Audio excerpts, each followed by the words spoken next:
Hi, I'm Daniel Foley, and I'm the author of 7 Dates with Jesus, Crossing Over into Abundant Life.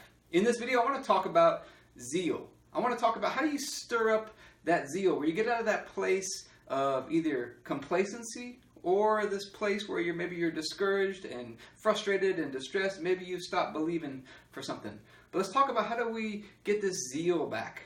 Because recently I was at a Bible study and a good friend of mine started to kind of propose the question, what was Jesus looking for in his disciples? He picked these 12 guys. What was he looking for? And so I started to research and eventually ended up teaching a lesson on this. But one of those guys' one of the disciples' names was Simon the Zealot. So we see he had some zeal in his life. You know, in the book of Romans it says we should never be lacking zeal. And that, you know, zeal is an important thing. We have to stay stirred up. The Bible talks about are you hot or are you cold, or are you lukewarm, so to speak. You know, we need to be staying on that hot side all the time. How do we get and maintain that zeal, that burning desire, so to speak? You know, if you look up zeal, it's a passionate pursuit, a burning desire, an eagerness, all these ideas of just you're passionately pursuing something. You think about the disciples, they left everything to follow Jesus. They were zealous for things. You know, Peter's cutting off a guy's ear. John and his brother are trying to call down fire on people. We see the Apostle Paul. You know, he was persecuting the church and having people killed and thrown in prison. So I think one of the things that God is looking for is zeal. You know, one of the revelations I came to as I was studying the disciples is that they didn't really go looking for Jesus. Jesus came looking for them. You know, so if you're saved, I want you to realize it was Jesus who pursued you. He saw something in you. He saw treasure in you. He saw something in there. What was it he saw? You have something special in you that Jesus saw and he wanted to come after. And he relentlessly pursued you with his zeal, with a burning desire, a burning passion to bring you into his kingdom. So what did he see in you? That's my first question for you. I got some tough questions for you today, but if you can answer these questions and kind of a challenge to answer some of these questions, I think it will put you out on a good path. So what did he see in you? You know, maybe take a few minutes to write that down. What did Jesus see in you? You know, we see Apostle Paul, he said he was zealous. He was zealous for God even before he found Jesus. Then Jesus knocks him off a donkey and gets him saved. Jesus came after him. What did God see in you? Because that's probably plays a role in what you're called to do. What did he see in you? You know, Titus 2:14 says that Jesus came to purify a people who were zealous for good works. So are you zealous for good works? Jesus came to purify. He pursued you. He came after you. He saw something in you to come and purify you so that you would be ready to do good works. Okay? We see Matthew 11, verses 12 through 14. If you look in the Amplified, it talks about how the kingdom of heaven suffers violence and violent men take it by force. It's like you're pursuing a great prize, and it talks about those who take it with ardent zeal. So we think about all the examples in the Gospels about how people pressed into Jesus. They wouldn't take no for an answer. They just kept pressing into him, dropping people through the roof to get healed, women with the issue of blood breaking through the crowds just to touch him, blind Bartimaeus calling out when everybody's telling him to stop. You know, the woman, Jesus tells her, you know, I'm not going to give the children's bread to the dogs, and she keeps pressing him. No, I'm not leaving. You get a picture of Jacob wrestling with God. He says, I'm not leaving, I'm not quitting until you bless me.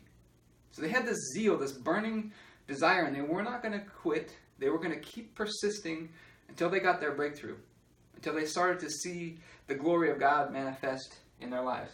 And so we got to have this zeal, this burning desire kind of stirred up inside of us. If you look at Isaiah chapter 9, verse 7, it's talking about Jesus' kingdom. It says, of the increase of his government and of peace, there will be no end.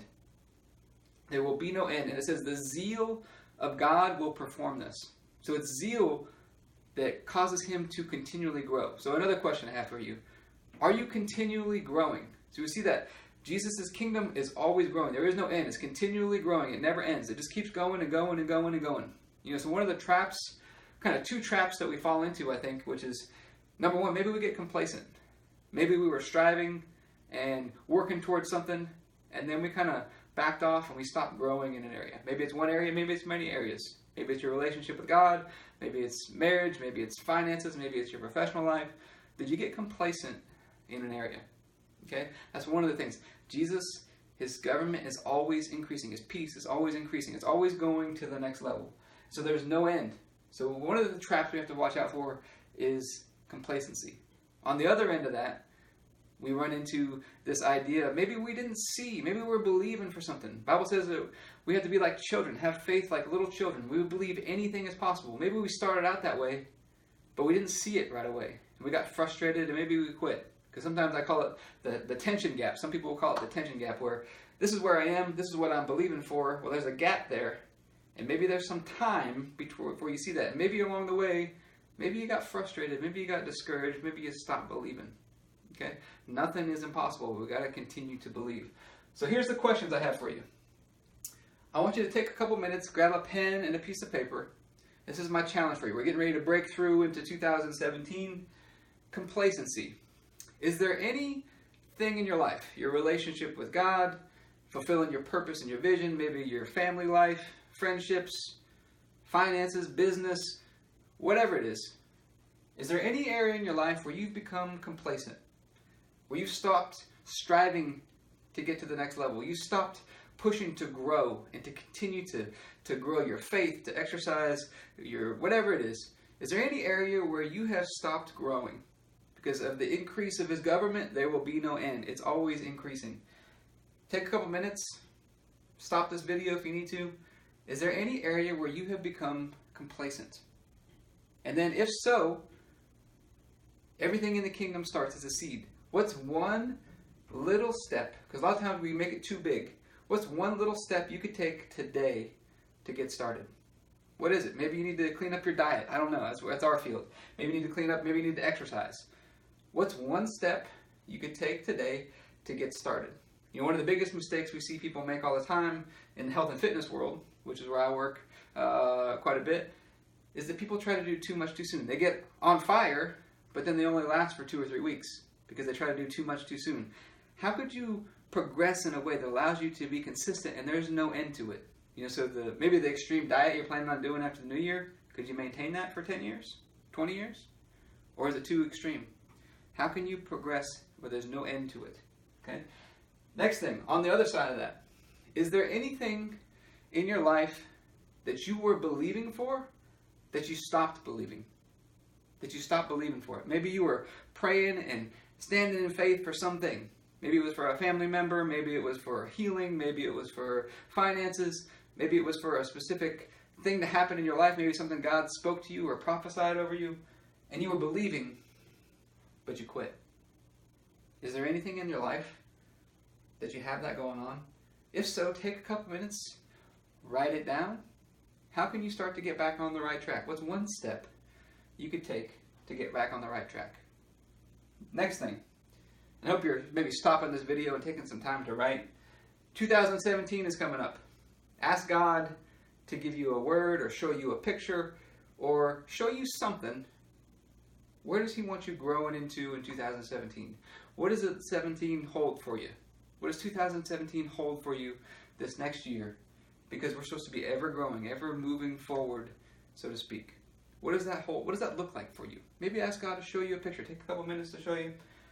Because ultimately, like I said, he saw something in you. And what I want to get across to you is you have a unique mix of talents and gifts and abilities that nobody else has. And it's a lot of times when you can start to figure out how to take all those different gifts and abilities and blend them into one specific gift that's just you. That's your gift, your message to the world. A lot of times that's where your breakthrough lies. You think about Apple. People talk a lot about the Apple computers, things like that. Steve Jobs had gifts in technology, obviously, but he also had some gifts in art and design. And a lot of people will talk about it's when he started to put the two together that Apple really started to take off. So what are maybe the different gifts and the unique mix of gifts and abilities that God has given you? Because he saw something in you, something great. What are those gifts and abilities that you have that you could begin to mold together into your unique gift to the world? So those are some questions. I hope you've taken the time to maybe write down some answers to these questions and get off to a good start in 2017. Now, if you want to learn more, you can check out my site, danielfoley.co, and you'll find there the book 7 Days with Jesus, or we've got some other products and programs that could be helpful for you there as well.